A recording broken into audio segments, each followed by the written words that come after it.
वृंदावन विहारी लाल की जय। राधा रानी की जय। श्री गुरुदेव भगवान की जय। श्री राधे राधे। भक्ति प्रश्नोत्तरी कार्यक्रम प्रारंभ किया जा रहा है। आइए हम भक्ति संबंधित प्रश्नों को श्रवण करें। श्री राधे राधे गुरु जी, आपके श्री चरणों में कोटि कोटि दंड प्रणाम। सुधा जी हैं गया बिहार से, इनका प्रश्न है, क्या औरत या मर्द शादी होने के बाद हनुमान जी को गले में पहन सकते हैं? नहीं, हनुमान जी को गले में नहीं पहनना चाहिए। उनको अपने सम्मुख जहाँ आप बैठते हो वहाँ उनको अपने सम्मुख थोड़ा ऊंचाई पर रख करके प्रणाम करना चाहिए। बात यह, हनुमान जी बहुत पवित्र हैं। भगवान तो सबके हृदय में है, ये बात ठीक है, लेकिन हनुमान जी बहुत ऊंचे पवित्र, महान पवित्र हैं। तो हमारे शरीर का दुर्गंधित पसीना उनको छू जाता है। दुर्गंधित पसीना हमारे शरीर का हनुमान जी को छुए ये उपयुक्त नहीं है। तो इसलिए शरीर में उनको मत पहनो, उनको अलग स्थान देकर उनको प्रणाम करना ठीक होता है। श्री राधे राधे। इनका दूसरा प्रश्न है, मैं गुरु दीक्षा ले चुकी हूँ, फिर भी मैं संतुष्ट नहीं हूँ, क्योंकि भगवत प्रेमी मेरे गुरुदेव नहीं हैं। कभी भी भागवत कथा या प्रवचन नहीं सुनाते हैं। मैंने जो भी ज्ञान प्राप्त किया है वो आपसे ही किया है। मैं रोज 16 माला महामंत्र जपती हूँ एवं भक्ति चरितावली सुनती हूँ और लेखन भी करती हूँ। मैंने 1 लाख राम नाम लिख लिया है। लहसुन, प्याज, बैगन, मसूरी कुछ भी नहीं खाती हूँ। गुरुदेव, मैं आपसे दीक्षा लेना चाहती हूँ। मैं राधा रानी को माता और कान्हा जी को ठाकुर मानती हूँ। साथ में लड्डू गोपाल को भी रखती हूँ। गुरुदेव, मैं अकेली हूँ, मेरा कोई नहीं है, कोई साथी है और न कोई सहारा। पहले मंत्र मिला था सीते रामाय नमो नमः। दूसरा बार पूछे तो ओम नमो भगवते वासुदेवाय नमः। मैं संतुष्ट नहीं हूँ, तबीयत भी ठीक नहीं रहती है, फिर भी मैं भगवान से जुड़ना चाहती हूँ। अपने आप को भगवान को सौंप दी हूँ। आपसे मिलने की बहुत इच्छा है। कैसे और कहाँ मिलूँ, यह सबकी जानकारी प्रदान करें। मंत्र पहले वाला अशुद्ध है आपका, और जब तक बहुत ऊंची श्रद्धा न हो तब तक अशुद्ध मंत्र का असर नहीं होता है। शुद्ध मंत्र का तो असर होता है। अशुद्ध मंत्र का असर तब होता है जब गुरु और शिष्य के बीच में श्रद्धा और कृपा बहुत ऊंची हो, तो वहां पर अशुद्ध मंत्र भी काम कर जाता है। अब आपको यहाँ दीक्षा लेना है तो आपने 1 लाख राम नाम बताया, आपने लिखा है। यदि सीताराम 1 लाख लिखा हो तब तो दीक्षा हो जाएगी, और राम नाम लिखा है तो आपको 2 लाख लिखना होगा। अर्थात 1 लाख लिखा है तो 1 लाख और राम नाम आपको लिखना होगा, और जब इतनी संख्या हो जाए तब आपकी दीक्षा होगी। जैसे आप मेहनत से लिखें तो जन्माष्टमी को दीक्षा हो जाएगी, और ये तब तक नहीं पूरा हो पाता है तो गीता जयंती को दीक्षा होगी, जो 1 दिसंबर को पड़ेगी, और जन्माष्टमी पड़ेगी 16 अगस्त को। श्री राधे राधे। 1 दिन पहले आना पड़ता है। राधे राधे। पुष्पराज जी ललितपुर नेपाल से, इनका प्रश्न है, स्वामी जी, लगभग 2.25 साल पहले मेरी पोती की 6 वर्ष की अल्प आयु में रक्त कैंसर के कारण निधन हो गया था। अब एक पोता का जन्म हो गया है। स्वामी जी, मेरा प्रश्न यह है कि मेरी पोती के जैकेट तथा कुछ कपड़े मैं पोते को पहना सकता हूँ, अन्य किसी जरूरतमंद को दे सकता हूँ, क्योंकि कपड़े अच्छे हैं, नए हैं, फटे नहीं हैं। जो मर गई उसके कपड़े नहीं, आप उसको दीजिए नहीं किसी को। आप कैसे किसी जगह पर छोड़ दीजिए उस कपड़े को, वहां से कोई उठा ले जाएगा तो आपको दोष नहीं लगेगा। लेकिन ऐसे कैंसर के मरीज का कपड़ा किसी को देना नहीं चाहिए। कहीं आप झुग्गी झोपड़ी वालों के मोहल्ले के आसपास छोड़ दें, जो उनके काम का हो तो ले जाएंगे। जानबूझ करके ऐसा कपड़ा किसी को देना नहीं चाहिए। श्री राधे राधे। हाथरस सिंह गुरु जी, इनका प्रश्न है, महाराज जी, वृंदावन की रज को घर ला सकते हैं? वृंदावन की रज किस स्थान से लाएं? वृंदावन की रज आप ले जा सकते हैं, लेकिन यहाँ से पत्थर कंकड़ आप नहीं ले जा सकते। रज को भी बड़े आदर के साथ रखना पड़ेगा। बहुत बारीक कण जो होते हैं मिट्टी के, जिसको रज बोलते हैं, परिक्रमा मार्ग से, निधिवन से, सेवा कुंज से और ज्ञान गोदड़ी से, ये 4 जगह से लिया जाता है। चारों जगह आप नहीं जा सकते हैं, तो जहाँ पहुँच जाए वहाँ से ले लीजिए आप। थोड़ी सी लेना, बहुत ज़्यादा भर के नहीं लेना, साफ सुथरा, उसमें से कंकड़ पत्थर निकाल देना और उसको एक शीशी में या अच्छे साफ सुथरे डिब्बे में रखना, और उसको ज़्यादा उसको उड़ाना फेंकना नहीं। आप ब्रज के बाहर रहते होंगे ना, ब्रज के अंदर हो तो चल जाएगा कि ज़्यादा गिर जाए तब भी कोई दोष नहीं, लेकिन ब्रज के बाहर यदि हैं तो एक कण आप केवल ऐसे तिलक के जैसे लगा लें या मुंह में एक कण डाल लें, गिराना नहीं जमीन पर। और दूसरी जगह ब्रज के बाहर ब्रज के कण को गिराने में दोष लगता है। आपने मुंह में डाल लिया एक कण या तिलक में लगा लिया एक कण तो दोष नहीं लगेगा। राधे राधे। पूनम शर्मा जी मध्य प्रदेश रीवा से, इनका प्रश्न है, बचपन से बाजार की चीनी खाते हैं और ठाकुर जी को भी उसी से बनी चीजों का भोग लगाते हैं।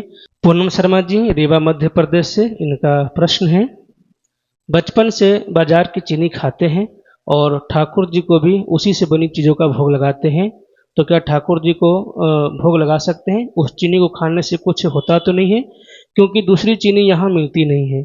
ये चीनी जो अब मिलती है ये पहले तो होती नहीं थी, तो इसकी जगह खांड होती थी, तो खांड अब मिलती नहीं है। अब आप उसकी जगह पर शहद मिला सकते हैं दूध में, या कोई भी जहाँ मीठा बनाना, जिस चीज़ को मीठा बनाना, जैसे खीर है, दूध है, या कोई भी चीज़ जिसको मीठा आप बनाना चाहते हो उसमें शहद मिलाओ। शुद्ध शहद आता है, जैसे पतंजलि में है और भी डाबर में, कई कंपनी में आता है, या आपके सामने का छत्ते की शहद हो तो आप शहद मिला लीजिए। फूलों का रस होता है उसमें, शहद में फूलों का रस होता है, गन्ने का भी होता है, गन्ने पर भी मधुमक्खी बैठती है, उसका भी होता है, फूलों का रस होता है, उसमें चीनी नहीं होती, तो वो शुद्ध है।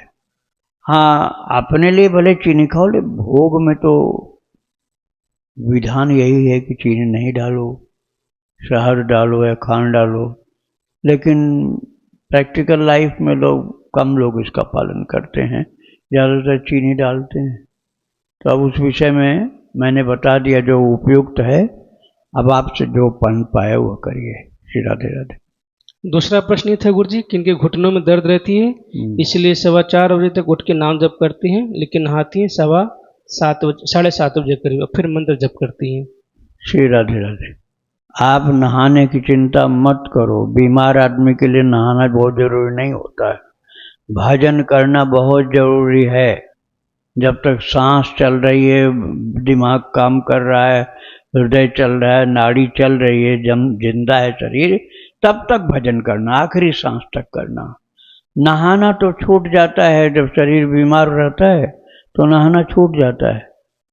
और मन नहीं संतुष्ट हो रहा है तो थोड़ा सा गंगा जल छिड़क लिया करो अपने शरीर पर, हाथ पैर मुंह धो लो, गंगा जल छिड़क लो 10-5 बूंद हाथ पैर मुंह धोने के बाद, तो आपका संक्षिप्त स्नान हो गया, आप कोई दोष नहीं लगेगा। आप खूब ज़्यादा भजन करो, अर्थात जप करो, ध्यान करो, सेवा करो, प्रभु का सुमिरन करो, इसी से आप पवित्र हो जाएंगे। आपको बहुत ज़्यादा नहाने की आवश्यकता नहीं है। तो जब आपको अनुकूल पड़े और जैसा टेम्परेचर आपको चाहिए, बहुत ठंडे जल से मत नहाना, नहीं तो तकलीफ और हो जाएगी। राधे राधे। दीपा जी हैं अमेरिका से, इनका प्रश्न है, भागवत जी में 12वें स्कंद है, उसके बाद महात्म्य दिया हुआ है, अगर पाठ करना हो तो क्या 12 स्कंद तक पढ़ें?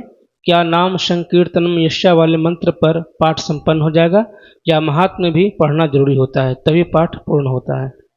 पाठ आपका पूर्ण हो जाएगा, नाम संकीर्तनम यस्य सर्व पाप प्रणातनम प्रणामो दुख शमनस्तम नमामि हरिम परम, यही आखिरी श्लोक है भागवत जी का। उसके आगे के जो पाठ हैं वो भागवत जी के नहीं हैं, वो महात्म्य दूसरे पुराणों से लिया गया है। तो पाठ तो आपका इसी श्लोक पर पूर्ण हो जाता है। और कथा में भी लोग पहले महात्म्य को ही सुनाते हैं, धुंधुकारी का जिसमें है, और बाद में जो महात्म्य आता है उसकी कथा भी लोग नहीं सुनाते हैं। वो आप चाहें तो पाठ कर सकते हैं, लेकिन आवश्यक नहीं है। राधे राधे। स्नेहा जी हैं महाराष्ट्र से, इनका प्रश्न है, हम प्रभु के ही घर में रहते हैं और घर में एक कमरे में प्रभु हमारे राधा कृष्ण के लिए थोड़ा सुलभ हो ऐसा मंदिर उनकी कृपा से बना है। उसी कमरे में सिर्फ मैं ही रहती हूँ, वहीं सोती भी हूँ। घर के बाकी लोग कमरे में बहुत कम आते हैं। मंदिर का पर्दा सिर्फ सामने बंद रहता है, आजू बाजू खुला रहता है, लेकिन कमरे में कोई आता नहीं और भोग स्नान और शयन के समय कमरे का द्वार बंद रहता है। तो हमने पर्दा वैसा ही रहने दिया है। 2 महीने पहले मन में ऐसा आया कि प्रभु बोल रहे हों पूरा पर्दा लगाओ। वह सेवा हमसे हो नहीं पाई और क्षमा भी मांगी। कुछ दिनों बाद हमें बहुत याद आ रही थी कि प्रभु से कहा कि पूरा दिन हम काम करते हैं और जब हमें समय मिलता है तो हमें लगता है कि आपको देखूं तो आप पर्दा लगा के शयन में होते हो या फिर भोग पा रहे होते हो। ऐसा ही पूरा दिन चला जाता है, मैं कब देखूं आपको। इसके बाद कुछ ही दिनों में पर्दा अपने आप टूट गया। उसके बाद भी हम रोज पर्दा डालते रहे मंदिर के ऊपर से। पर्दा बांधा नहीं पर गिरे नहीं, ऐसा अच्छे से डाले थे। कमरे में भी हवा तेज नहीं आती है कि पर्दा गिर जाए, लेकिन 15-20 दिन से जब भी पर्दा डालो तो प्रभु गिरा दे रहे हैं। हमें समझ नहीं आ रहा है कि ये पर्दा गिरा क्यों रहे हैं, दूसरा पर्दा चाहिए या फिर मत डालो ऐसा कह रहे हैं। हमारा प्रभु से कृपा से कान्हा के प्रति प्रियतम भाव है। मन में तो ऐसा भाव आ रहा है कि उनकी अब पर्दे में रहने की इच्छा नहीं है, पर उनको सेवा में कष्ट भी ना हो। कृपया मार्गदर्शन करें गुरुदेव, हमें क्या करना चाहिए, पर्दा डालूं या रहने दूं, जैसा प्रभु की इच्छा से। जाड़े के टाइम में पर्दा जरूर लगाना जिससे हवा अंदर न जाए। अभी जब ठंड का सीजन नहीं है तब आप झीना सा पर्दा लगाओ, एकदम झीना सा जाली वाला पर्दा जिसमें हवा भी आती जाती रहे और थोड़ा आप बाहर से थोड़ा आप देख पाओ और वे अंदर से सबको खूब देख सकें। जब वो जाली का पर्दा रहेगा ना तो अंदर से वो खूब देखेंगे सबको और तुम थोड़ी सी झांकी उनकी प्राप्त कर सकोगी। तो केवल जाड़े में ही मोटा पर्दा लगाना और हमेशा जालीदार झीना पर्दा लगाना। राधे राधे। उषा जी हैं दिल्ली से, इनका प्रश्न है, महाराज श्री मैंने पहले भी आपसे बहुत सारे प्रश्न किया और संतुष्टि भरा उत्तर भी मिला। एक और प्रश्न महाराज जी, मैं अपनी बेटी के घर रहती हूँ क्योंकि ना मेरे पति है और ना ही पुत्र, तो मेरी एक मजबूरी है अपनी बेटी के साथ रहने की। उसके घर में रहती हूँ, मैं उसे 15 लाख रुपए दिए हैं, तो क्या मैं उसके घर में रहना खाना कर सकती हूँ? मुझे दोस्त तो नहीं है, यदि कम है तो आप मुझे बताएं, मैं 5 और दे सकती हूँ, उसके बाद मैं नहीं दे पाऊंगी। 1500 एक बार में दे दिया ना? हाँ हाँ ठीक है, 15 लाख रुपए आपने दिया है, जीवन भर आप भोजन करिए। पुत्री पुत्र बराबर होते हैं। जब आपके पुत्र नहीं है तो वह पुत्री ही पुत्र के समान है। यदि पुत्र भी होता तब पुत्री के यहाँ भोजन नहीं करते, पुत्र के यहाँ करते तो ठीक था। लेकिन जब पुत्र नहीं है तो पुत्री के यहाँ भोजन करना बुढ़ापे में कोई गलत नहीं है। और आपने तो पैसा भी इतना दे दिया उसको, कोई फ्री में तो भोजन कर भी नहीं रहे हो। तो आप अपनी इच्छा से कभी और देना चाहें तो भले दें, लेकिन आवश्यक नहीं प्रतीत होता है। श्री राधे राधे। इनका दूसरा प्रश्न है, मेरे एक घर है जो पिता का दिया हुआ है, अगर बेटी के घर में रहने में दोष है तो मैं वहाँ अकेली रह सकती हूँ जब तक हाथ पैर चल रहे हैं, बाद में तो प्रभु की इच्छा। यदि आपके भजन में बाधा नहीं है तो फिर आप वहीं रहिए, बेटी के यहाँ रहिए, लेकिन परिवार के कोलाहल में नहीं रहना। थोड़ा सा कुटिया अपनी भजन वाली अलग रखना जिससे आप भजन कर सको। और ज़्यादा परिवार में घुल मिल के रहोगे तो भजन में बाधा बहुत पड़ेगी। उनके घर में रहने में कोई गड़बड़ी नहीं है, गलती नहीं है आपकी। उस कुटिया अपनी थोड़ी सी दरवाज़ा खिड़की बंद करके रखना जिससे बच्चों का शोरगुल और बाधा कोई न पड़े। भजन आपका सही ढंग से हो रहा हो तो उनके घर में आप रहिए। और यदि भजन में बहुत बड़ी बाधा है तब आप दूसरा वाला विकल्प जो बताए, दूसरा घर, वहाँ रहना। लेकिन भजन में बाधा नहीं है तो वहीं रहो। श्री राधे राधे। हेमंत जी हैं दिल्ली से, इनका प्रश्न है, मैं लड्डू गोपाल जी की सेवा करता हूँ। एक दिन गलती से वह हाथ से गिर गए और उनका हाथ टूट गया। उसके बाद हमने फेविक्विक से उनको चिपकाया था सीधे हाथ पर।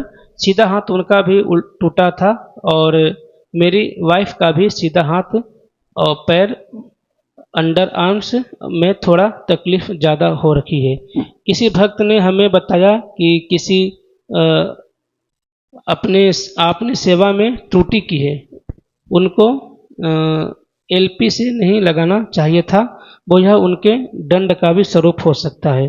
तो उससे हमें पहले ही हमें ग्लानि थी इस बात की कि हमें उनका हाथ एलसी से लगाया और उनके हाथ में कितनी तकलीफ हुई होगी। तो इसलिए और मेरे भी ध्यान में यह आया कि हाँ यह बात हुआ है और अब जो वाइफ को परेशानी हो रही है यह उसी वजह से और तो नहीं हो रही है तो हम बहुत ही अंदर से परेशान। और क्या हमें करना चाहिए, हमारा वात्सल्य भाव है, उसके बाद क्या करना चाहिए कि हमें उनकी सेवा में क्या सावधानी रखनी चाहिए। देखो आपने क्या लगाया ये बात तो हम नहीं समझ पाए, लेकिन गर्म वाली चीज नहीं लगानी चाहिए है। गर्म तो नहीं होता वो। हाँ, तो बिना गर्म, यदि गर्म नहीं होता होगा, ठंडा ही होता होगा और उससे जुड़ जाता है तो सही है। गर्म करके लगाने वाली चीज में दोष हो जाएगा क्योंकि उनको जलन हो जाएगी, इसलिए वो नहीं करना चाहिए। बिना गर्म किए ठंडा वाला से जोड़ दिया है तो दोष नहीं है। भगवान से क्षमा मांगो और उनके सामने कीर्तन करो, उनसे विनती करो, क्षमा मांगो तो माफी मिल जाएगी आपको। और दोनों लोग, पति पत्नी दोनों लोग भगवान से क्षमा मांगो और उनको थोड़ा घी की मालिश भी कर दो, धीरे धीरे मालिश करना जिससे चोट हाथ में न लगे। तो माफ़ी मांग लेना और फिर ठाकुर जी के सामने कीर्तन भी करना, तो फिर ठाकुर जी माफ़ कर देंगे। राधे राधे। ललित श्रीवास्तव जी, इनका प्रश्न है, माँ सुभद्रा और माँ विंध्यवासिनी दोनों बहनें हैं। सुभद्रा तो कृष्ण की बहन है। अच्छा, आप इस तरह से पूछ रहे हो जो हाथ से छूट के चली गई थी। विंध्यवासिनी तो हाथ से छूट के गई थी ना, कंस के हाथ से।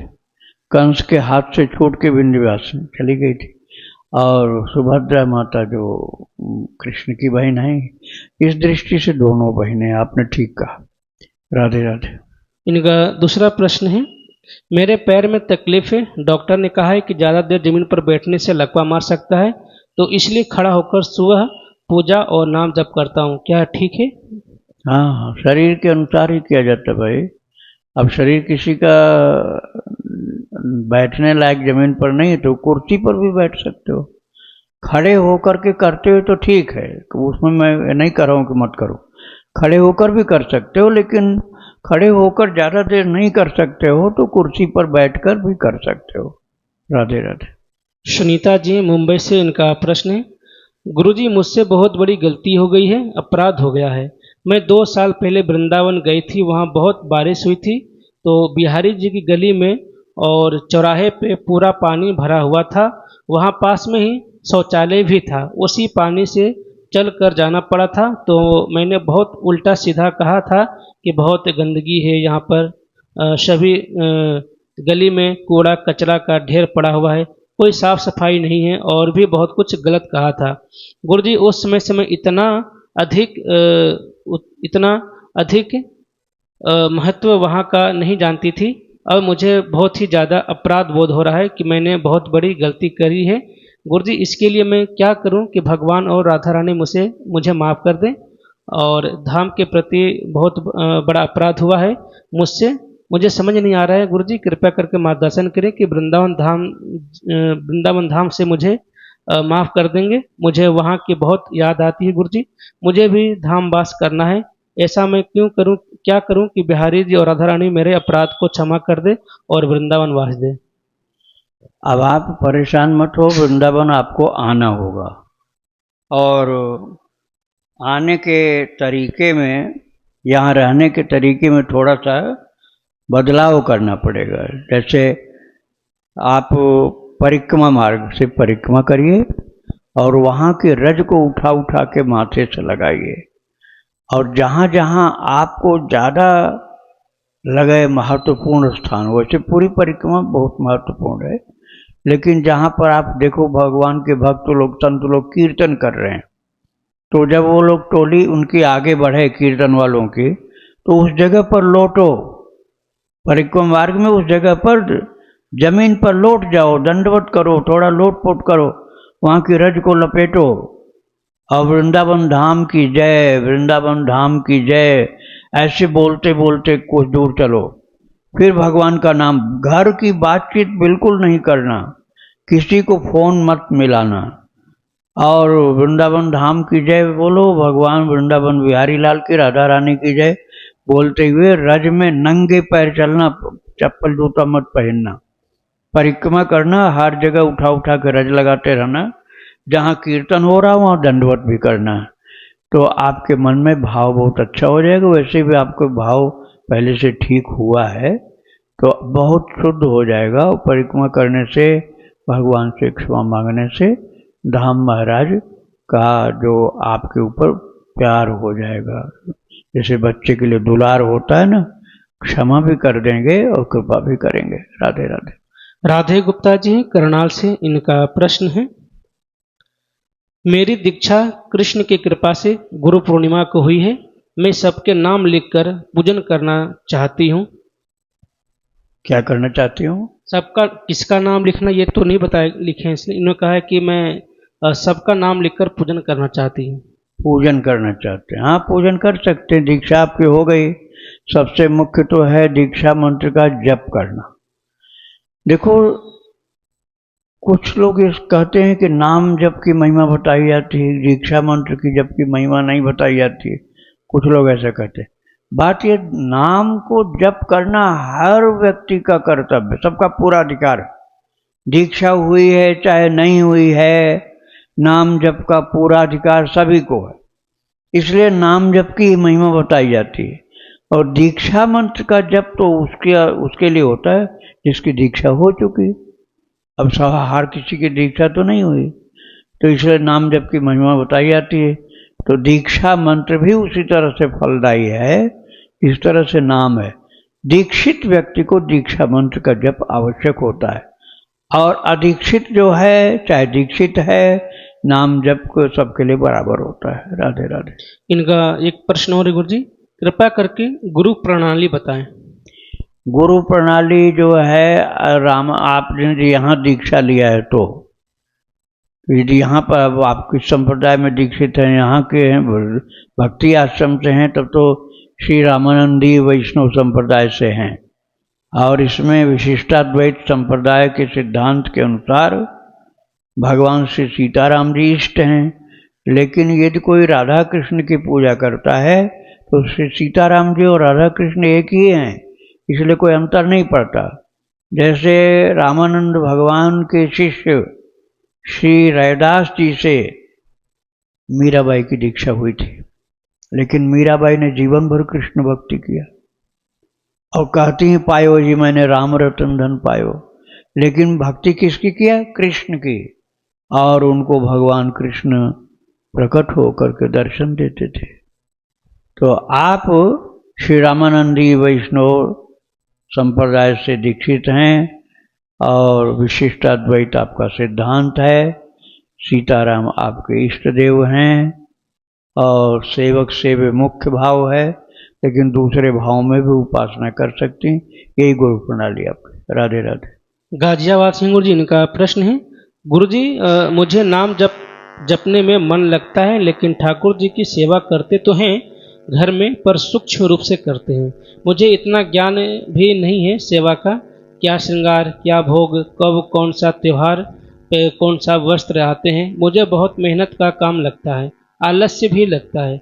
जैसे कोई बोले कि गोसाई जी की उत्सव पे जलेबी भोग आती है, पर वो बनाने में बहुत आलस लगता है, मन नहीं करता है।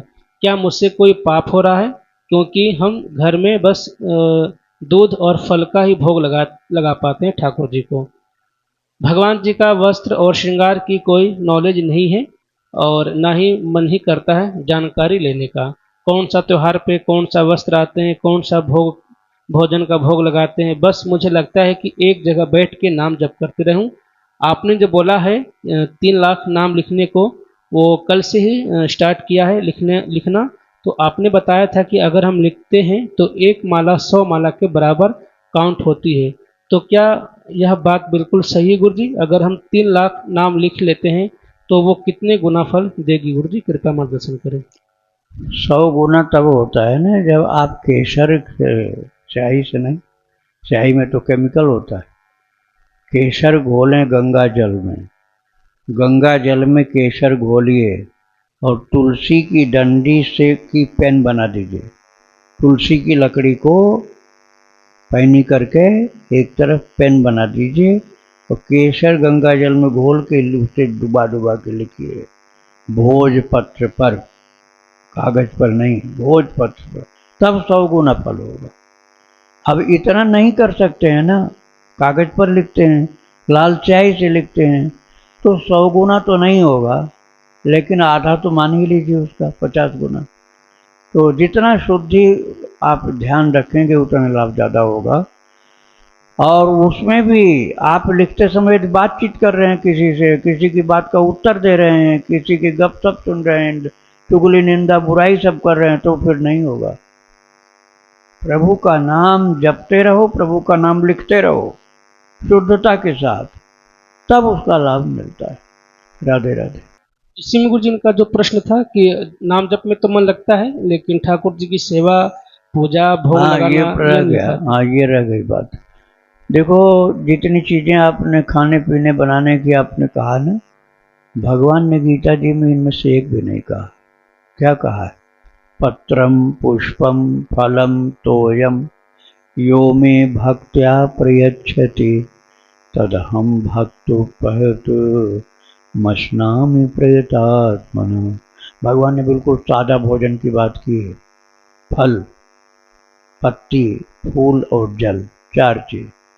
पत्रम पुष्पम फलम तोयम। दूध भी नहीं कहा। आप तो दूध का भोग लगाते हैं, प्रश्नकर्ता से मैं कह रहा हूं, आप तो दूध और फल का भोग लगाते हैं। अब भगवान ने दूध भी नहीं कहा, केवल फल कह दिया।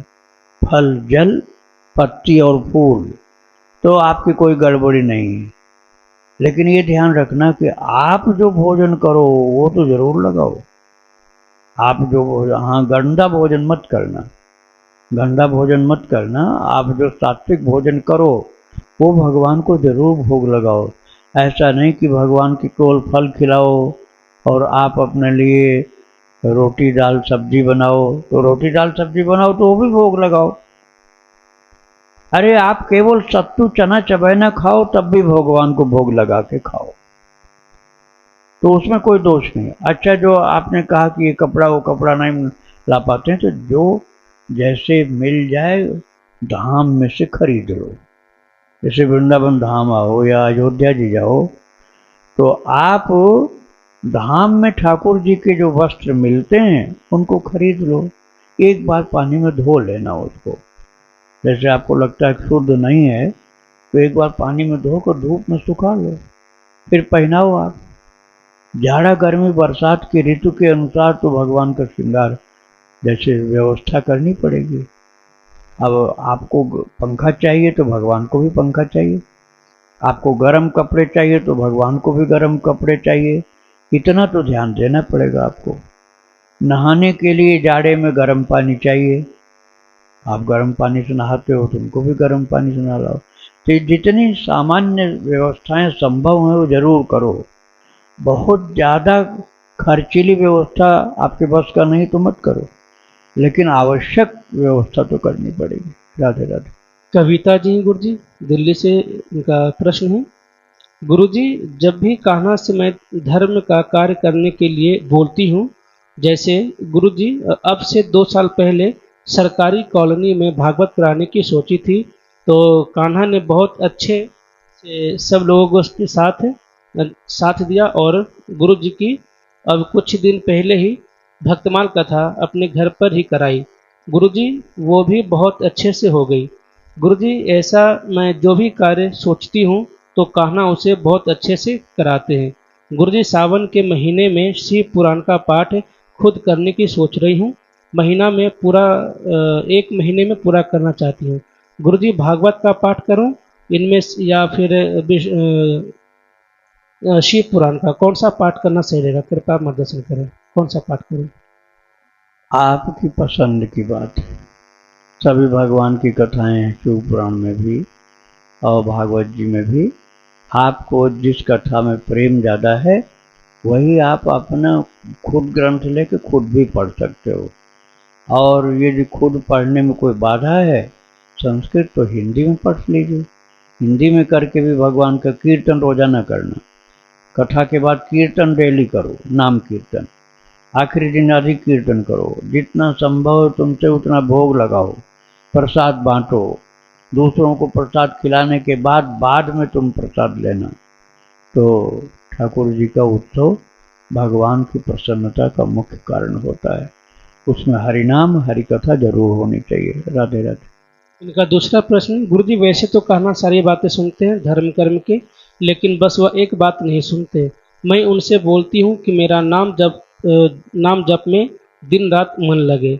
जब भी मैं लेखन करती हूँ, गुरुजी वैसे तो जब घर के काम से फ्री होती हूँ तो भक्त चरित्र व नाम लेखन करती रहती हूँ।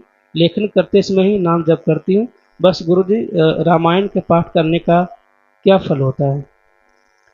रामायण का पाठ समझ समझ के करना, और नहीं समझ में आता है तो अर्थ पढ़ पढ़ के करना। और जल्दी जल्दी जल्दी पाठ पूरा करके फिर भागो, उससे फायदा नहीं होगा। थोड़ा करो भले ही, ज़्यादा करने का टाइम नहीं तुम्हारे पास, थोड़ा करो, समझ के करो। नहीं समझ में आता है तो अर्थ पढ़ के करो। थोड़ा पाठ ही ज़्यादा फलदायी होगा। और जल्दी जल्दी मान लो बहुत ज़्यादा आपने कर दिया, एकदम सरपट भाग रहे हो, समझ में नहीं आ रहा क्या पढ़ा, कब कहाँ निकल गए, पूरा ध्यान दुकान पर, पूरा ध्यान ऑफिस पर है, ये कब खत्म हो, कब वहाँ भाग के पहुँचे, तो उस पाठ का फल नहीं मिल पाएगा। तो आपको नवान्न पारायण करना तो नवान्न की जगह मास पारायण कर लो। मास पारायण करना है तो आपके चाहे 5-10 दोहे पढ़ लो, लेकिन ख्याल से पढ़ो, अर्थ सहित पढ़ो, समझ के पढ़ो। उस बीच बीच में कुछ मत करना। और ये ध्यान रखना कि कष्ट वाली जगह पर विराम मत देना। जैसे लक्ष्मण जी को शक्ति लगी हुई, और लक्ष्मण जी को शक्ति लगी हुई, अब आपने पाठ वहाँ बंद कर दिया, ये गलत हो जाए। शक्ति से जब उनको मुक्ति मिल जाए, लक्ष्मण जी होश में आ जाएं, स्वस्थ हो गए, तब पाठ को विराम दो। ऐसे हनुमान जी को बंधन लग गया है, ब्रह्मपाश से बांध करके लंका में उनको पहुंचाया गया, रावण के दरबार में। अब आप पाठ बंद मत करो, और जब वो मुक्त हो जाएं उस बंधन से, जानकी माँ के पास पहुंच जाएं, तब पाठ बंद करो। ऐसे ही ध्यान रखना, भाव से पढ़ना चाहिए कि कोई कष्ट की बात चल रही है तो उस जगह नहीं विराम देना चाहिए, शांति वाली जगह पर विराम देना चाहिए। श्री राधे राधे। मेरा प्रश्न ये है गुरुदेव, जैसे अपने धर्म में 4 पुरुषार्थ हैं, कर्म धर्म अर्थ मोक्ष। उसमें अर्थ का सही तात्पर्य क्या है? आजकल बस पैसा मान लिया है, बट उसका मूल रूप क्या है अर्थ का? धर्म का मतलब होता है कर्तव्य, जो हमारा रियल ड्यूटी हमारी है। ये नहीं है कि किसी मजहब में हम बंध गए वो धर्म। जो हमारा वास्तविक कर्तव्य है उसको समझना पड़ेगा। अब जैसे मान लो हम संध्या बंदन कर रहे हैं, संध्या बंदन ब्राह्मण के लिए धर्म है, लेकिन अब किसी बच्चे को उसी समय कपड़े में आग लग गई या पानी में गिर गया बच्चा, उस समय चाहे माला अधूरी हो, छोड़ करके भागो, बच्चे को बचाओ, वो संध्या बंदन से ज़्यादा बड़ा धर्म है। क्योंकि वो किसी के प्राण की रक्षा कर लिया आपने, किसी के प्राण की रक्षा आपने कर लिया, तो आपका वो धर्म और बड़ा हो गया। ऐसे समझ बूझ करके कौन सा ज़्यादा महत्वपूर्ण है उसको देखना चाहिए। जैसे ये तो मैंने बहुत दुर्घटना वाली बात बताई, और इसी तरह जैसे कोई है नहीं, वो गाय रंभा रही है, पानी के प्यास से परेशान, अब आप कहो सेवक आएगा तो शाम को पानी पिलाएगा, हम तो अपने पूजा पाठ से मतलब रखते हैं। नहीं, गौ माता को जाके पानी पिलाओ, फिर शांति से बैठ के पूजा करो। वो भजन से भी ज़्यादा महत्वपूर्ण हो गया। अब सेवक यदि है तो आपके लिए भजन करना ज़्यादा महत्वपूर्ण।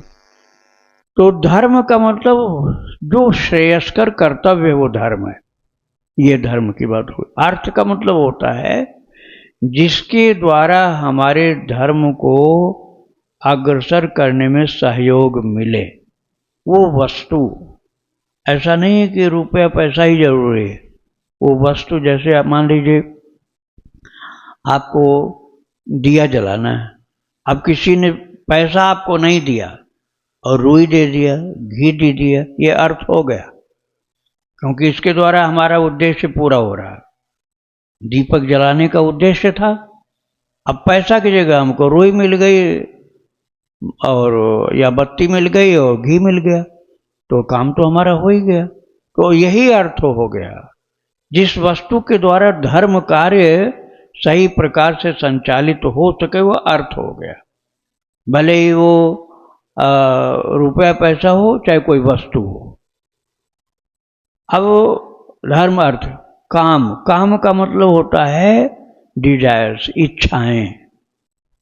वो इच्छाएं जो किसी प्रकार से हानि किसी की न करें, अपनी व्यवस्था भी ठीक से चले लेकिन दूसरे की हानि करके न करें, वो काम पवित्र होता है।